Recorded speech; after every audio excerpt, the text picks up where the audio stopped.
আজকে খুব ইজি একটা প্রজেক্ট তোমাদের সাথে শেয়ার করব। তো তার জন্য দেখো এরকম একটা পুরনো লেগিংস এটা ছিল বাড়িতে। এখন তো আর ইউজ হয় না, এভাবে রেখে দিয়েছিলাম। আর প্রিন্টটা এত সুন্দর, তো ভাবলাম এটা দিয়ে আজকের প্রজেক্টটা তৈরি করি। তো প্যান্টটাকে দেখো কেটে নিলাম।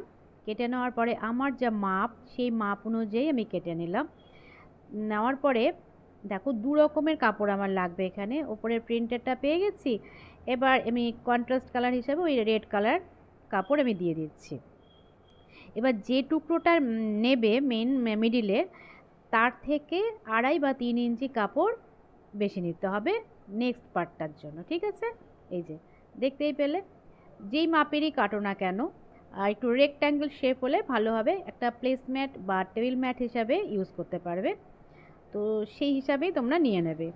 ধরো 15/20, ঠিক আছে, এরকম আর কি, বা 20/25, বড় হলে বড়, ছোট হলে ছোট, এরকম। তো আমারটা হচ্ছে 15/20, তো সেই হিসাবে আমি কেটে নিয়েছি। মিডিলেরটা 15, ঠিক আছে, আর লম্বার দিকে হচ্ছে 15, আর তোমার চওড়া দিকে হচ্ছে 10। তো এই হিসাবে মাপটা নিতে হবে। এবার মাঝের টুকরোটার থেকে দেখো, দেখতেই পেলে আমি 3 ইঞ্চি করে বেশি কাপড় নিয়েছি। তবে একটু সেলাই যাবে সেই জন্য 3 নিয়েছি, নাহলে 2.5 নিলেই হতো। তো সেলাই করার পর 2.5 হয়ে যাবে। তো এবারে দেখতেই পেলে আমি চারপাশে দেখো একটা করে মার্ক করে নিয়েছি, তাহলে সেলাই করতে কিন্তু সুবিধে হবে।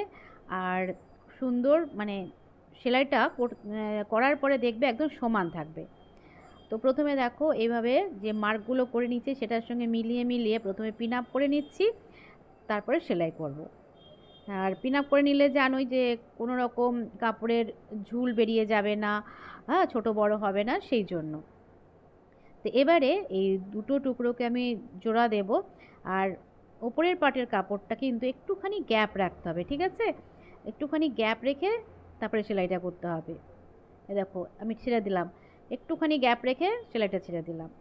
তারপরে এই দিকে দেখো, আবার এই পাটটা যখন আমি জোড়া দেব, মিডিলে দেখো আমি মার্ক করে নিয়েছি, ওই পাশ ওইটুকু জায়গা গ্যাপ রাখতে হবে, কারণ এখান থেকে কাপড়টাকে আমাকে সোজা করতে হবে, সেই জন্য গ্যাপ রাখবো। তো যতটুকু মার্ক করেছি ততটুকু করে সেলাই করতে হবে মিডিলের গ্যাপটা রেখে, ঠিক আছে? এখানেও আমি দেখো পিন আপ করে নিচ্ছি। নেওয়ার পরে এ দেখো সেলাই করছি, যতটুকু মার্ক দেওয়া আছে ততটুকুই দেখো, তারপরে গ্যাপটা ছেড়ে দিয়ে আবার এই দিকটা সেলাই করে দিচ্ছি। আর একটুখানি কাপড় মানে মানে বেশি রেখে তারপরে সেলাইটাকে স্টপ করতে হবে। ব্যাস, এদিকে সেলাইটা হয়ে গেল।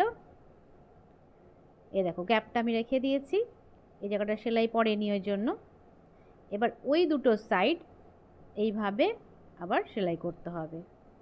সেলাই করার পরে দেখো এই যে কর্নারগুলো বেরিয়ে গেছে, তো কর্নারগুলোকে এইভাবে ধরে ধরে তোমার ওই সেলাইয়ের জায়গা থেকে এই 2 ইঞ্চি মতন হচ্ছে আমার এখানে, তো আমি আবার মার্ক করে নিলাম।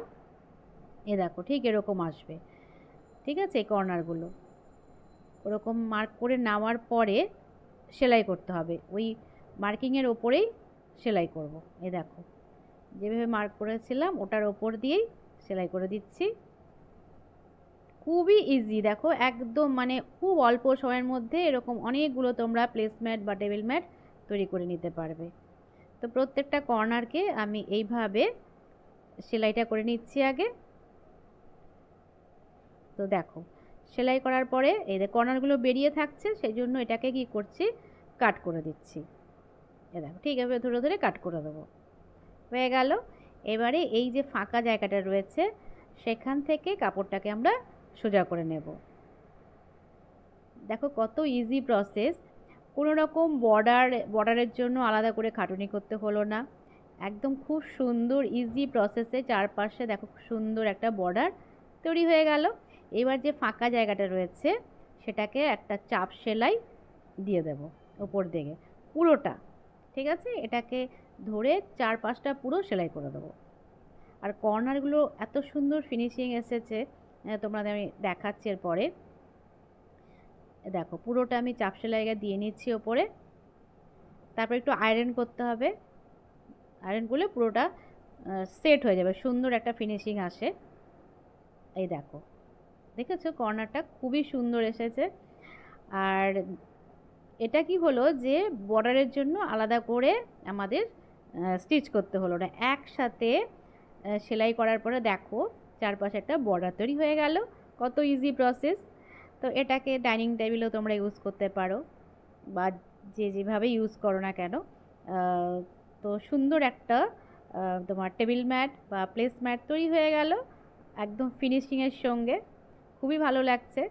আর এটা একটু কালারটা একটু মিক্স অ্যান্ড ম্যাচ করে দিলে বেশি ভালো লাগে, তো আমি সেভাবেই দিয়েছি কন্ট্রাস্ট হিসেবে, যার জন্য খুবই ভালো লাগছে। আর বর্ডারটা দেখো রেড কালারের হয়েছে তো, আর একটু চওড়া, যেটা বললাম যে এরকম 2.5 বা 3 ইঞ্চি কাপড় বেশি নিয়ে নিলে এরকম একটা বর্ডার চলে আসবে। দেখতেই পাচ্ছ কত সুন্দর হয়েছে। তো আজকের মতন এটুকুই, আবার দেখা হবে এরকমই নতুন কোনো ভ্লগে।